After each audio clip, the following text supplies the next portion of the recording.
Welcome to Thinking Green. I'm Rana, and before I introduce tonight's guest, I have a couple of announcements to start with.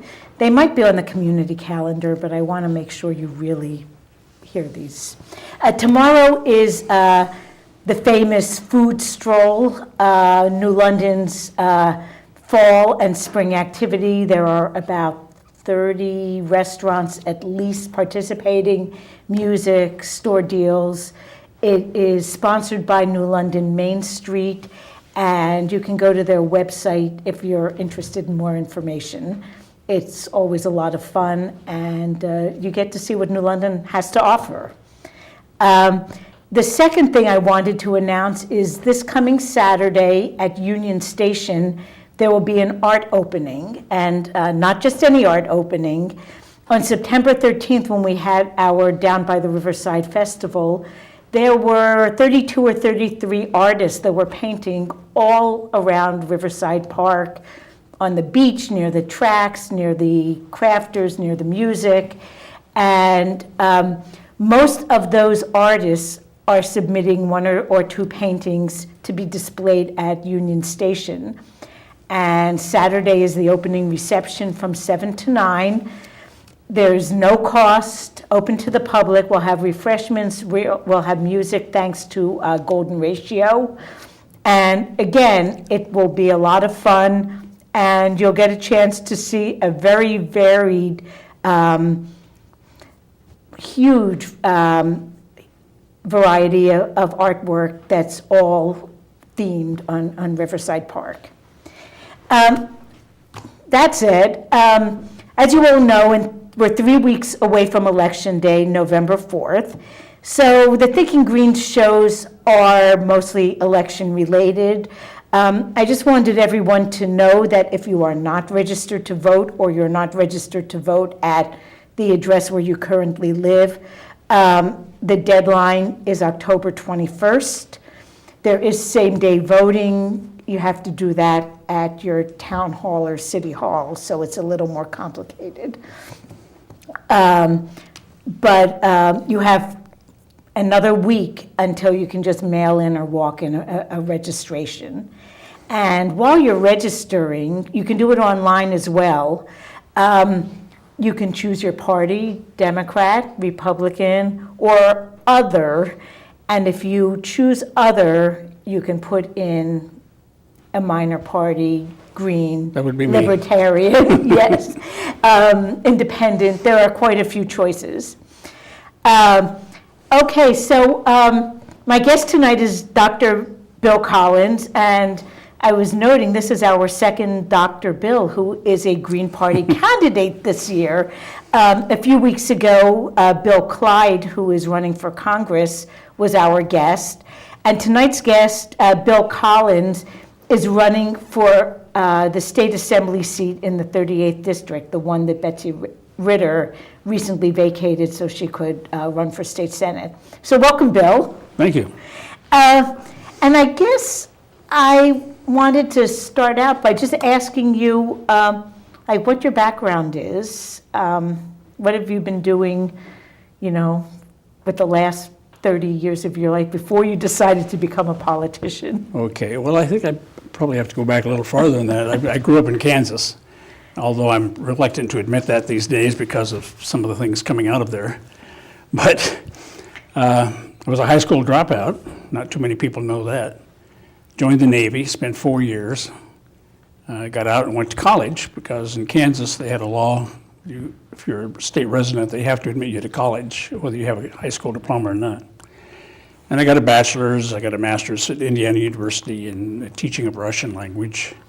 I got a Master of Arts and a PhD in American Literature at Kansas State University. And I came out here and I taught at the University of Rhode Island for about 8 years, and I taught Waterford High School for 2 years. And then I went to the Community College of Rhode Island and taught there for 20 years. And in fact, I still teach part-time classes for them. I've been a resident of Waterford for, I think, 27 years now. Before that, I lived in Westerly, Rhode Island for a few years. And I think that hits the high spots. Now, so what made you think about running for office this year? I'm guessing you've never done that before. I have not run for office before. Well, the Green Party just got underway in Waterford this year and this past year. And my son is very much involved in it. He was one of those who actually got it going. And as I listened to him and his friends talk, and I thought about the current state of affairs in the country and in the state, with the two major parties being, as I see it, largely under the control of big money, I thought really somebody needs to run and needs to try to change things. And if nobody else will, then I should give it a try. And it seems like an opportunity this year too, with Betsy Ritter no one running as an incumbent, and the seat is as wide open as it will ever be. That seems true. Mm-hmm. So I'm thinking that people might really be looking at who all the choices are. I hope so, indeed. Now, the Waterford Green Party has been around for how long? It's only been, well, I'm not exactly sure how many months, but it's only been a year or maybe a little more than a year. My son and some of his friends actually got it started. So the party in Waterford is made up mostly of young people, college-age students and the like. There are a few older ones like myself, but mostly it's young people, and that I find very encouraging because I think that means the Green Party is going to be around for a long time, and I think it's going to grow. And as people become more and more alarmed by the state of the environment, global warming, that kind of thing, I think the Green Party is just going to mushroom big time. Plus, I think it's going to grow because, as I said before, the two major parties are largely bogged down with corporate monies and aren't getting anything done, either on the state or national level. So, again, if I get elected, I'd like to try to change some of that, at least in Connecticut. I know. I've also felt very encouraged by the Waterford Green Party being so young and full of energy. They came to a couple of our New London Green Party meetings, and I realized at that point that our New London Green Party members, whom I think of as young, are in their late 30s. And looking and they're a long ways away from being college students. They're 15 yes. or 20 years out. So it's really great to see another generation starting and becoming politically involved and finding a place to get involved that isn't just really depressing. I agree. I keep harping on this subject, but I think that money is endangering our democracy, and the Green Party doesn't accept corporate donations. Right. And the fact that the young people are idealistic enough to get out there and work for a party that doesn't accept outside money, I think is wonderful, and I hope it does, in fact, work out, and I think it will. And I think working out at the local level is, in many ways, the way to start.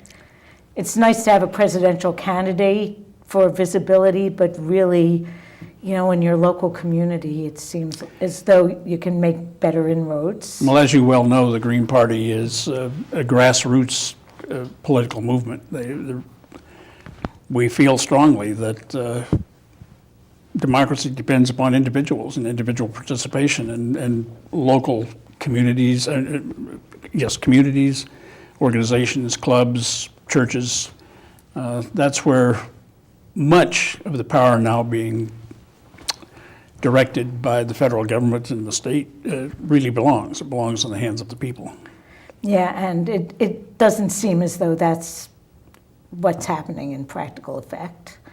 I wanted to maybe just start talking about some of the issues that are going on in Connecticut that any state rep is likely to confront over the next couple of years. And I also want to invite viewers to call in at some point if you think of questions or comments that you would like to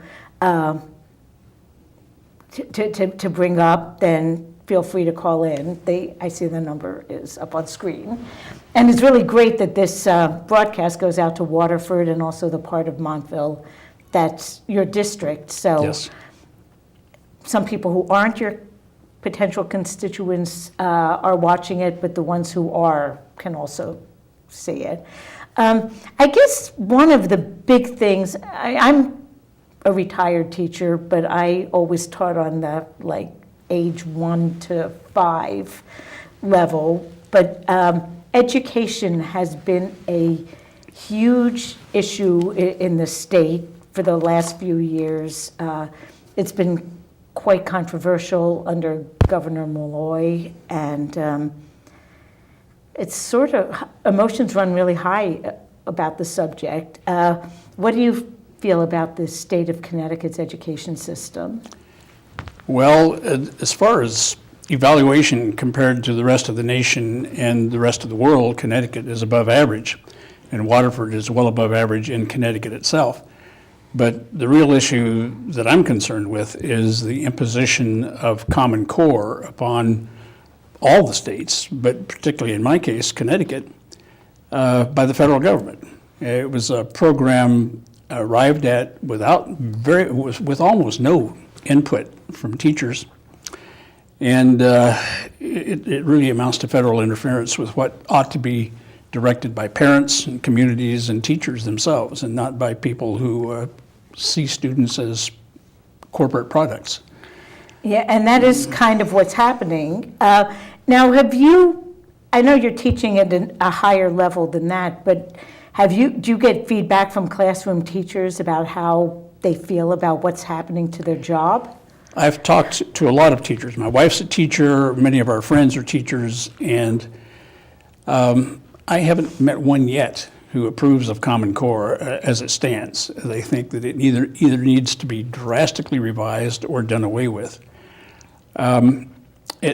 Not only is it being imposed upon us by the federal government and now the state government with Malloy's help, but there are flaws with the way it's being implemented. The curriculum, the material, I think almost everybody knows at this point. It's been called confusing and educationally unsound by parents and teachers all over the country. Most people, I think, by this time have seen the online, the YouTube thing of the electrical engineer who couldn't do the math problem that his child was presented with. One of the textbooks being used to teach English in Washington, D.C. Gives George, I wanted to say George Goebel, but that was a long time ago, George Clooney, about 6 pages, and gives Mark Twain 6 pages. I like George Clooney, but he's not Mark Twain. And the problem with that is that Common Core emphasizes the development of skills rather than the learning of content and matter. Now, that sounds okay. Learning skills is a good thing.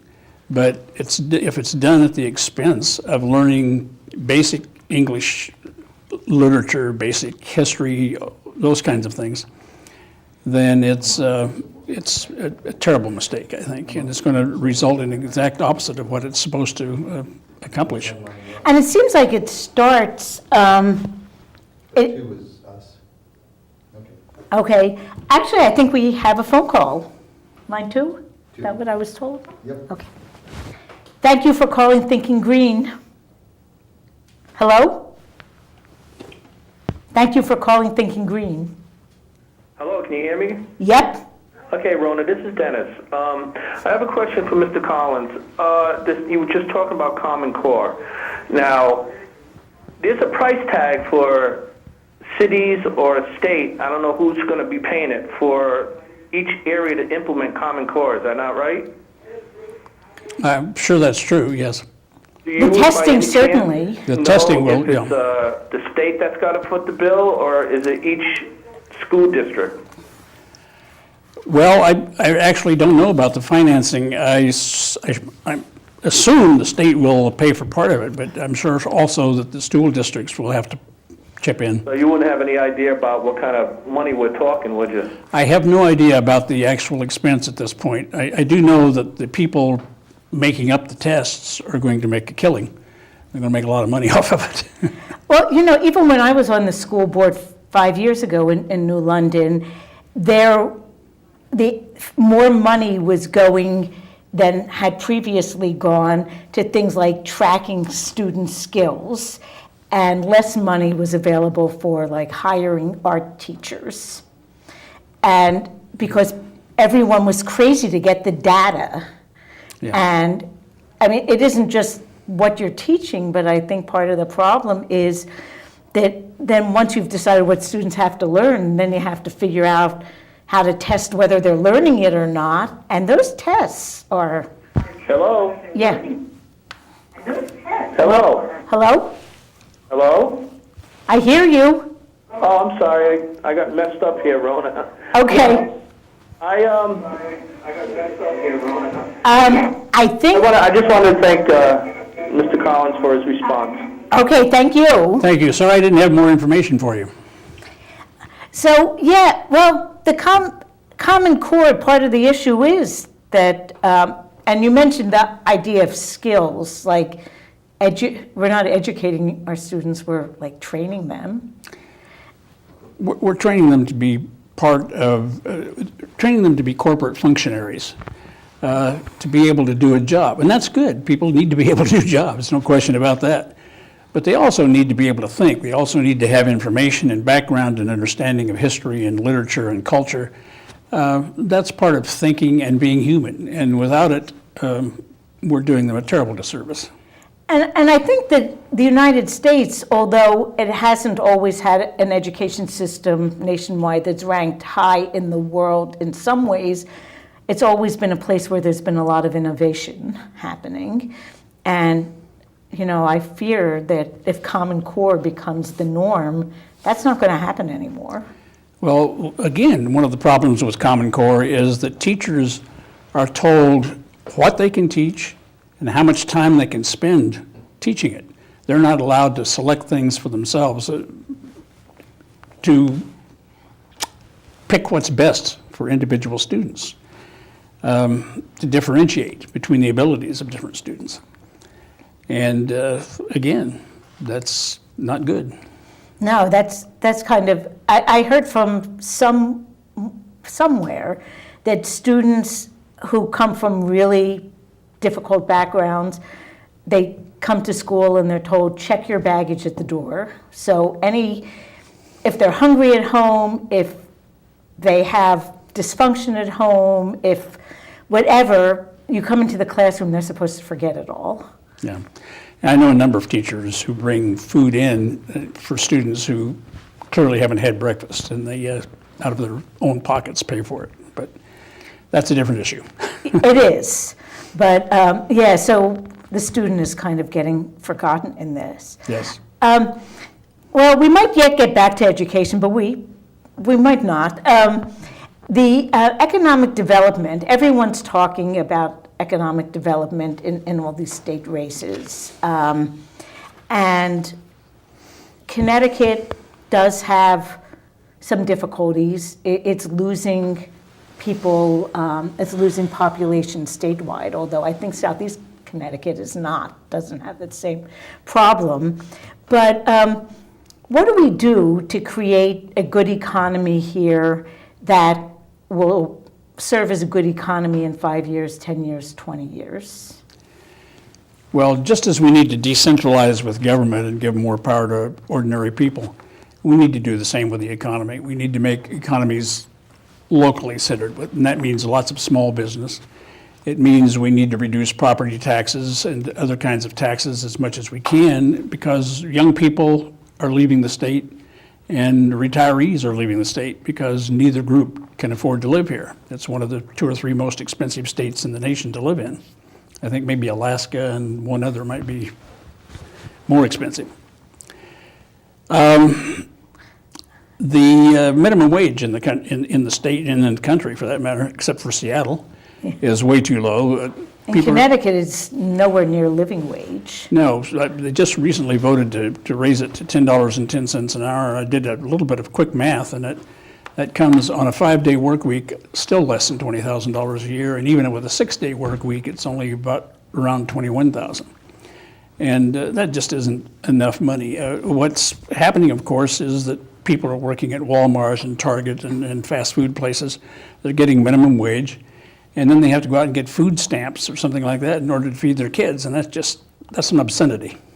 Well, I have to tell you, even my working in early childhood education, I was lucky it was a second income for us, but there were a lot of mostly young women who were working there. And you know what? They were putting in their 40 hours a week, and then they had second jobs. Yes. And some were parents of young kids, and they really hardly ever saw their children because they were tending bar or working in retail, from 7 to 11 after working from 8 to 4. So, it's really... Yeah, that's just criminal. That should not happen.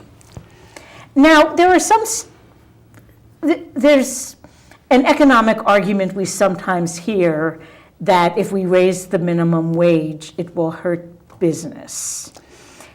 Well, we're already subsidizing these businesses that are paying minimum wage because we have to pay for the food stamps and whatnot that people who are on minimum wage have to get to survive. So we're already paying for it in that way. But also, I think if we raise the minimum wage, if we give people more money to spend in local businesses, in all businesses for that matter, and I think everybody would benefit from it. And actually, I think it's the states that have higher wages are the ones that are in better economic shape. It seems counterintuitive, but... Seattle seems to be doing very well. They passed the $15 Minimum Wage Act, and they seem to be doing pretty well out there so far. So I think the argument that would somehow upset the local economy is false. No, and really, I think people are becoming so impoverished that they're not spending. Well, you got to have a place to stay, you got to have food to eat, you got to have gasoline to run your car. If you have a car, there's not much left for anything else on $21,000 a year. Yeah, that isn't much. Now, I know the Green Party is also, not just you, but statewide has been thinking about the idea of a state bank. Now, can you talk a little bit about what a state bank could do for us? It could do a lot. As things stand right now, the state of Connecticut collects something like $5.26 billion a year in taxes and revenues. That money, nearly all of it, I think, almost all of it, goes to out-of-state banks, to Wall Street and investment banks. So even if there are local branches, their head offices are not here. Right. The money goes to Wall Street. And of that $5.26 billion, $1.3 billion, give or take a little, sits in a fund and collects no interest at all. And that seems to me a terrible waste. $1.3 billion collects a lot of interest. It should, anyway.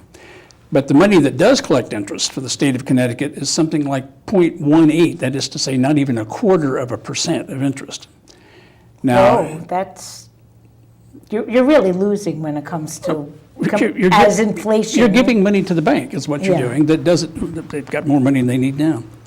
Well, they didn't a year or two ago, did they? But to have a state bank would mean the state would keep the taxes and use those taxes to make small business loans. If they wanted, they could make student loans, and even if they made them at 1%, they'd be making 5%. 5 times the interest that they're making now by sending the money out of state into Wall Street. And certainly, low-interest loans to businesses would create more business in the state. It would create more jobs, probably as many as 5,000 or 6,000 jobs. It's just a much smarter way to do business, it seems to me. The only state currently that has one is North Dakota, and they've had one for over 100 years. And during the recent recession, they had half the unemployment rate that the rest of the states averaged. They had, I think it was 5.8, something like that, when many states were up around 10% and the like. So they've been very successful and very prosperous because of their state bank. And all 50 states have advocates working toward state banking. And there are a number of people in the Green Party in this state who are advocating it as well. And it strikes me as just being so obviously a good thing that I don't understand why it hasn't been done already. Well, one of the obstacles is probably the big banks where the money is now. Well, certainly We they talked would a like it. little about money influencing policy, and I think this is one example. Yeah. Now, and one thing I know about you mentioned the possibility of a state bank making low-interest student loans. So let's go back to education a little bit to talk Okay. about higher education. You mentioned that when you were a teenager in Kansas, you could go to college. That's true.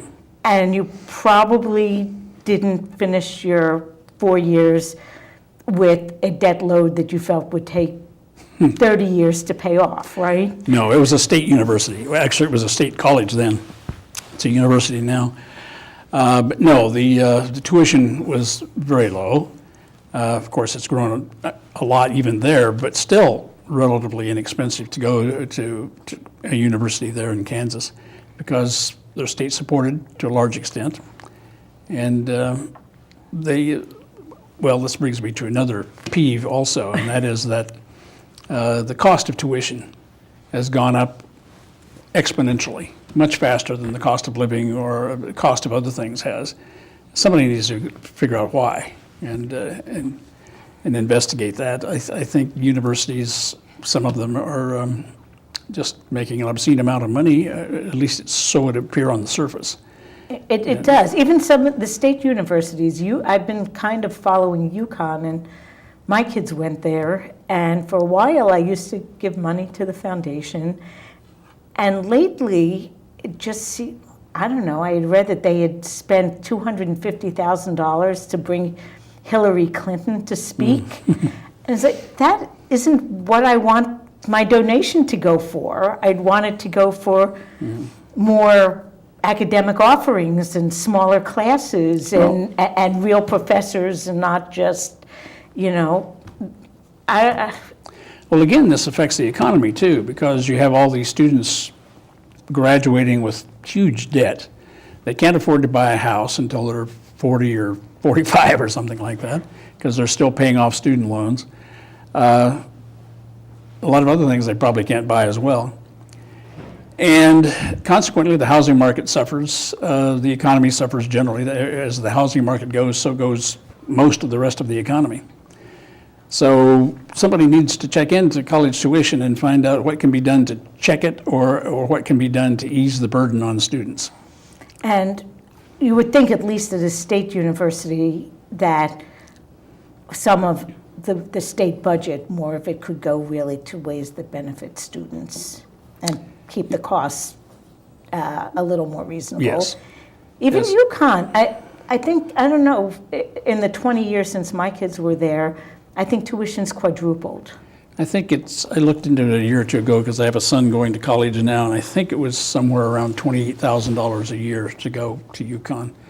Okay, it's more than quadrupled. It's more like quintupled.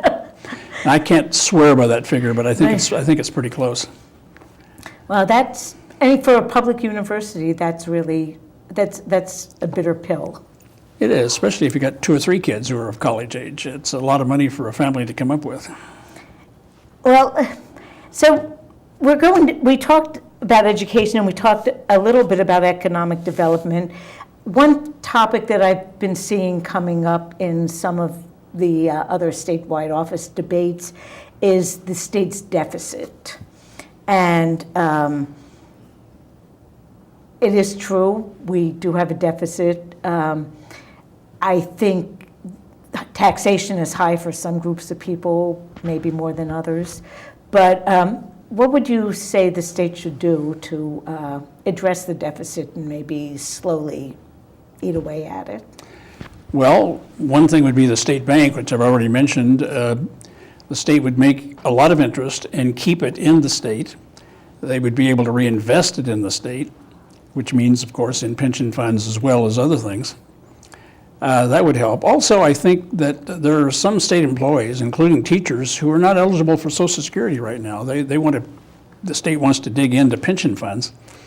If they made these people, teachers and others eligible for Social Security, that would help the teachers and the other state employees who aren't eligible, I'm not sure which ones those are, to get by, to be able to look forward to retirement, especially if the state goes ahead and takes money out of the retirement fund, which I hope they don't.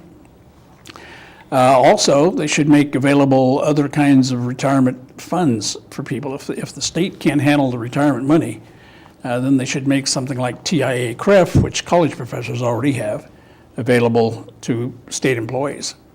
Those kinds of things I think would help. Now, I'm not sure I really answered your question, but...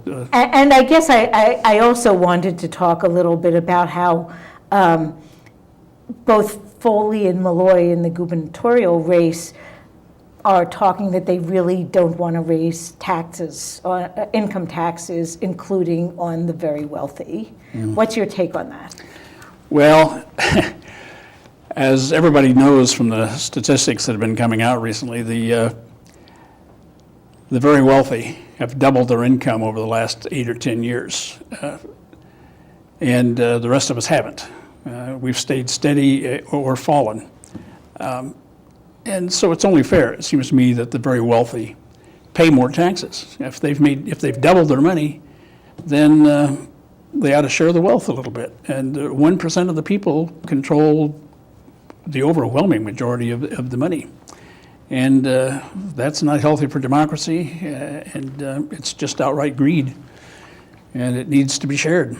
And paying greater taxes would be a beginning. I know there have been some proposals that people's annual income that is above $1 million a year could have a 0.5% or a 1% surtax, and they wouldn't even notice it. No, and their accountants could write it off on their federal tax return as well. So they'd be paying a little more to the state and a little less to the federal government. And I don't know how they feel, but I feel as though the money I pay to the state is more likely to benefit me in a way that's very tangible, fix the infrastructure, fix the roads and bridges. And well, if they had a state bank, yes. Yeah. But if it's farmed out to Wall Street, it's not working for the state. Yeah, so it all has to be done together, really. Yes. There isn't just one solution that would solve everything. Right. Now, the Green Party is kind of known for being the environmental party. That's kind of how it started, and it's taken on a lot more than that. But there are a lot of environmental issues that we are facing right now, and a lot of them have to be dealt with on a state level, and some can be dealt with on a local level. Well, okay, we have a phone call, and so we'll get back to this. Okay. Hi, thanks for calling. Hey, Rona, it's Dennis again. I like what I'm hearing with Mr. Collins. I have two questions. One, you were just talking about a state bank, which kind of caught my interest, especially when you were talking about the interest being paid back to the state.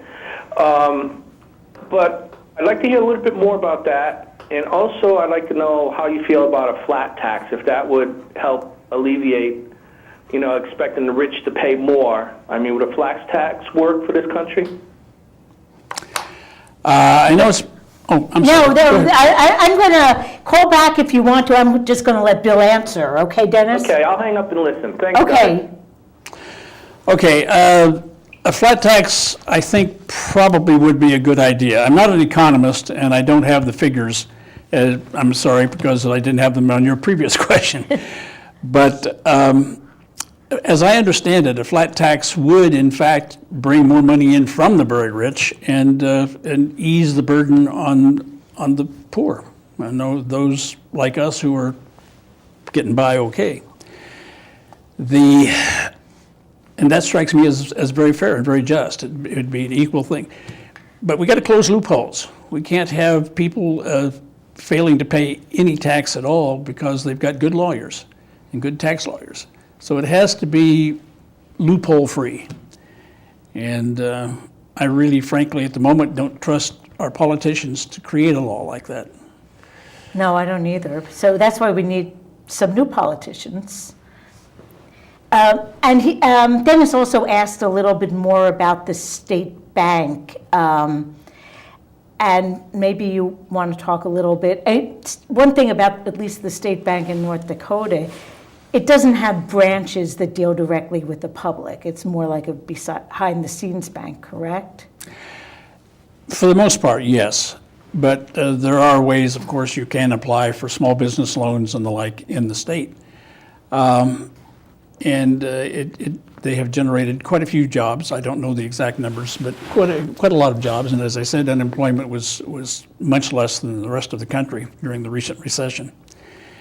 And of course, every state that puts in a state bank will probably have slightly different ways of operating it. So I don't know if that's an answer. And I think small businesses do find they have trouble getting capital.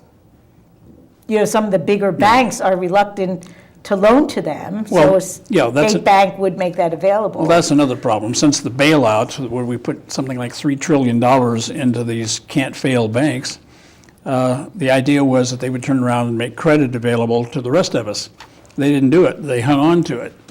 And so credit remains still pretty tight and pretty hard to get. And if you're trying to start a small business, you have a problem. One thing I had read about the bank in North Dakota during the Great Depression, what they did, in contrast with our more recent mortgage crises, if people couldn't pay their mortgage, the state bank would foreclose on them, but they could stay on their property. If they were farmers, they could keep farming it. Yes. And then when the Depression was over, they could just pay off their debts. Yeah. They weren't kicked out on the streets. Exactly. Their houses weren't sold for bottom dollar, leaving them homeless or without livelihood. And so it was still a capitalistic system, but it wasn't a predatory one. Yes, that's true. And it very, very sharply contrasting with what happened in Kansas, Oklahoma, and Texas during the same period, where thousands of people were made homeless. Yeah, and we have family in Oregon, and some of them did migrate up during the Dust Bowl years to up the coast. Yes. Talking about, we started environmental issues because, this is a coastal state. Waterford is a coastal town. What do you see as the environmental issues that on a local level and on a state level we'll have to deal with over the next few years? Well, environmental issues vary all the way from the small and easily done, I think easily done anyway, such as doing away with plastic bags, single-use plastic bags, to the very complex. And as far as the rising sea level is concerned, I haven't seen any studies on how it's going to affect Connecticut. It's directly, but assuming that the sea level rises fairly dramatically, some of our coastline is going to be in jeopardy. And I hope people in the state in responsible positions are examining that and preparing to take action. I haven't heard of it, however, at this point. Perhaps I've not been looking in the right place. But there are other environmental issues as well that we can do something about real quick. For example, we can give incentives for ride sharing. Now, this has been tried elsewhere, and it works. And I think with the proper incentives, that would be a good thing to do. Because transportation is really a source of a lot of our carbon-based fuel usage. It is, yeah. And expanding bus transportation would be good. And of course, even bike lanes. Here in Waterford, we have one on that, was it Montauk, the street that runs by the hospital? But I think that's the only one in town. Are there others? There's a group in New London called Bike New London, and at one time they were trying to map out how to get all around the city Because that's not on bike. I'm sorry, that's not Waterford, that's New London. That one's New London. Yeah. There are some real challenges. And I used to bicycle a lot in Waterford back when I was younger and kind of a fanatic bicyclist. And it could be done. I used to bicycle on Great Neck Road, and you could make a great bike lane there. Yeah, it's true. So I think there are potentials for, examining more bike transportation. But yeah, I mean, transportation in general, I keep thinking that, if we can make more local jobs, then people just don't have to go as far to get to work. Yeah, And that would be good. that's often an issue. Now, I don't know the answer to this. Is Waterford plagued by traffic congestion at this point? Has that been an issue? Not generally. The main clogging of traffic happens on 95, as you know, on Sunday afternoons in the summer and on holidays. In terms of the side streets and the like, I don't think there's a lot of that goes on. Not at least as bad as in some larger cities. So I haven't really thought much about trying to do something to alleviate that situation, because it doesn't appear to me to be a major problem, but I could be wrong, so please call and tell me. Now, one thing when you were talking about one of your goals in running was to create more transparency in government. What do you feel like is the situation now, and what might be the remedies? Well, the major thing, and it does affect state politics to some extent, but it's a national problem as well, and that's with these PACs that the Supreme Court ruled were legal a year, or was it 2 ago. And many of them are basically anonymous. People can put enormous amounts of money into them. It can then be spent. They can even claim to be not affiliated with a political party and yet express the opinion of a particular political party. And again, we're back to that old thing of money influencing our politics. But indeed, it's a major danger to our democracy, I think. And to oversimplify greatly, greed is threatening the planet, and it's threatening our democracy. And I don't want to sound like a nut on the subject, but it seems to me that we have to do something about money influencing our politics and our government. So you've been on the campaign trail now for a few months. How's the experience been? It's been different. First time I've done this. And I found people generally pretty receptive. I found some people who were just sort of curious. So what's a Green Party?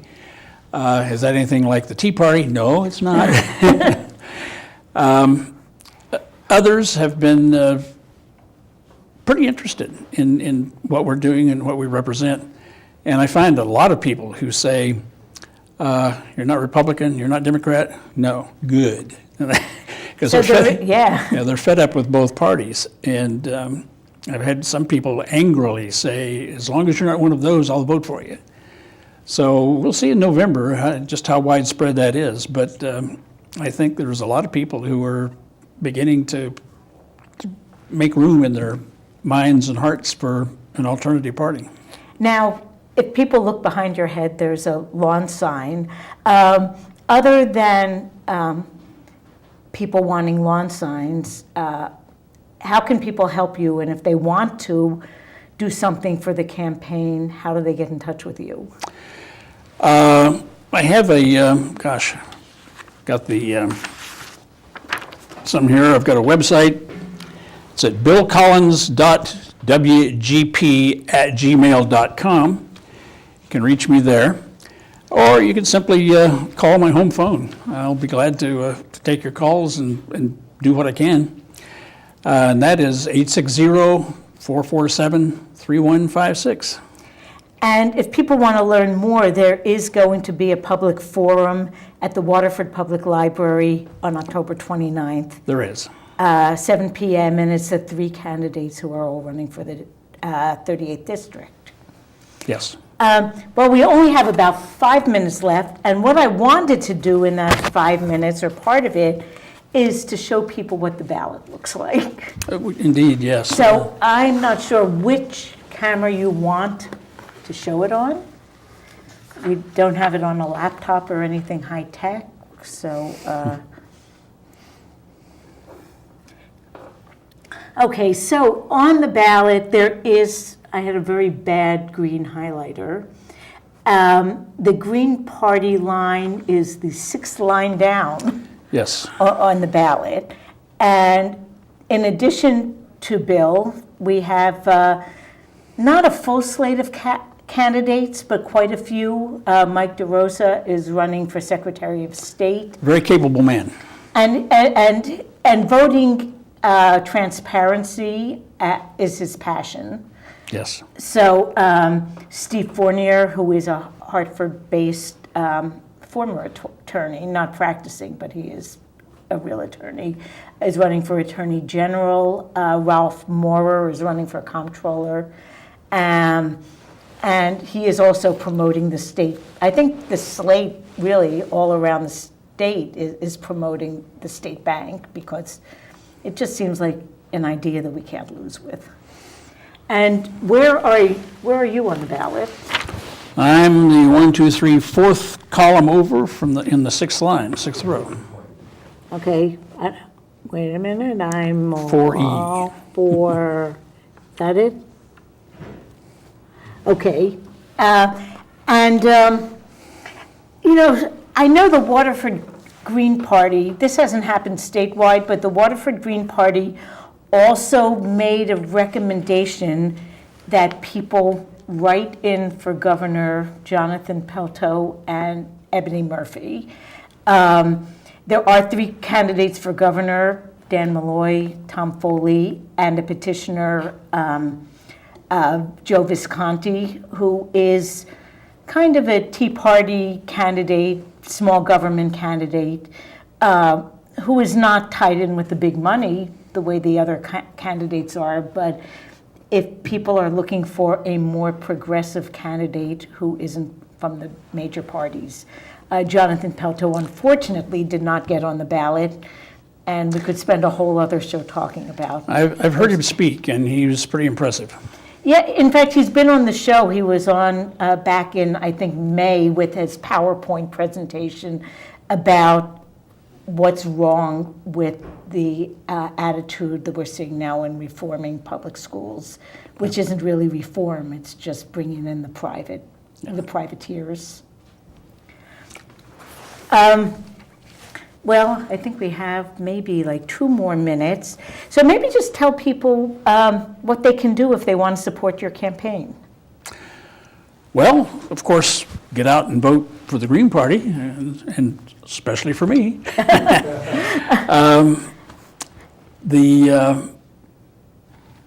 You can talk to your neighbors, talk to your friends, tell them about me, because I'm not sure how many people in town know there is a Green Party at this point.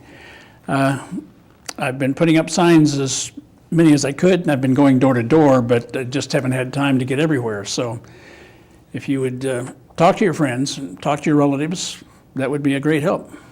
And now, are you going to try to post people at polling places on Election Day holding signs?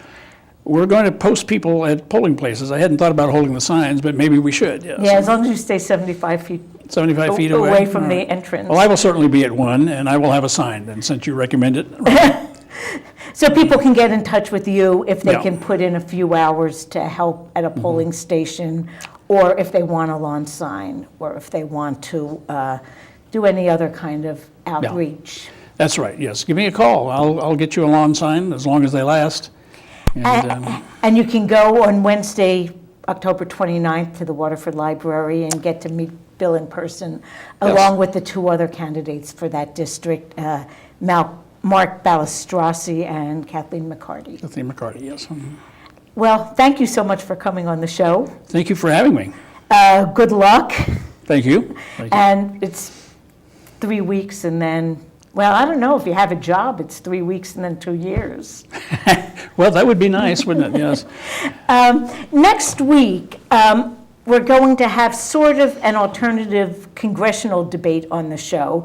As many of you know, there was a congressional debate at the Guard actually happening exactly concurrent with this program. And only the Democrat Joe Courtney and the Republican Lori Hopkins Kavanaugh were invited to participate. There will be all 4 candidates, Courtney, Hopkins Kavanaugh, Bill Clyde, who was the Green Party candidate, and Dan Reel, who's the Libertarian Party candidate, who will all four be on the ballot. They're all participating in a debate at Eastern Connecticut State University next Monday. It's on the October 20th at the Tipton Room in the Student Union up at ECSU. But on Tuesday, they'll be on Thinking Green, and they're going to answer some of the questions that the Republican and Democratic Party candidates got to answer tonight. And we're also going to try to talk about some questions that maybe the major party candidates haven't talked about at all. Or didn't want to. Right. And one of the reasons we like to have Greens and Libertarians in the election is that some subjects get talked about that might otherwise get glossed over. Thank you. So tune in next week. Thank you, Bill. Thank you. And we'll see you on the road. All right, thank you very much.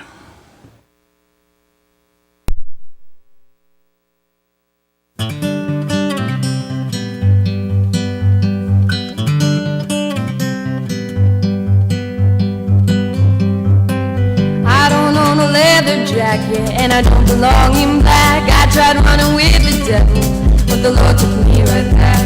I stopped going to church, and the town came all undone. Oh, the town it came undone. Oh, the town it came undone. So I hopped a train with gypsies, and I learned about their ways. They taught me to play guitar, and I taught them how to pray. I brought them home so they could see where I made my start. Oh, the town that came apart. Oh, that's when the town that came apart. Grass is always greener on the other side of things. For what you can't believe her, you know by Dr. Sheets. She wants to feel the burning of a loveless lover's touch. She's coming undone. She's coming undone.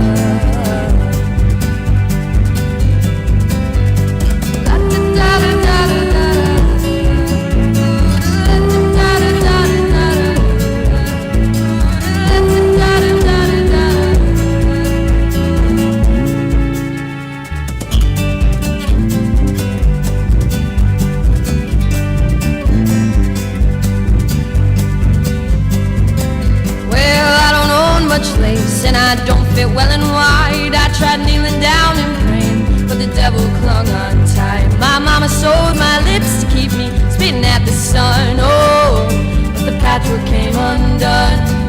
Oh, but the patchwork came undone. So I hid myself away to live a solitary life. But the company I kept came back and pulled me to the night. They brought on all the demons from myself was driven past. Oh, the sun it never lasts. Oh, the sun it never lasts. Grass is always greener on the other side of things. For a girl bereft of fear, caressed by fire steam. She wants to feel the burning of a hometown lover's love. She's coming undone. Coming undone.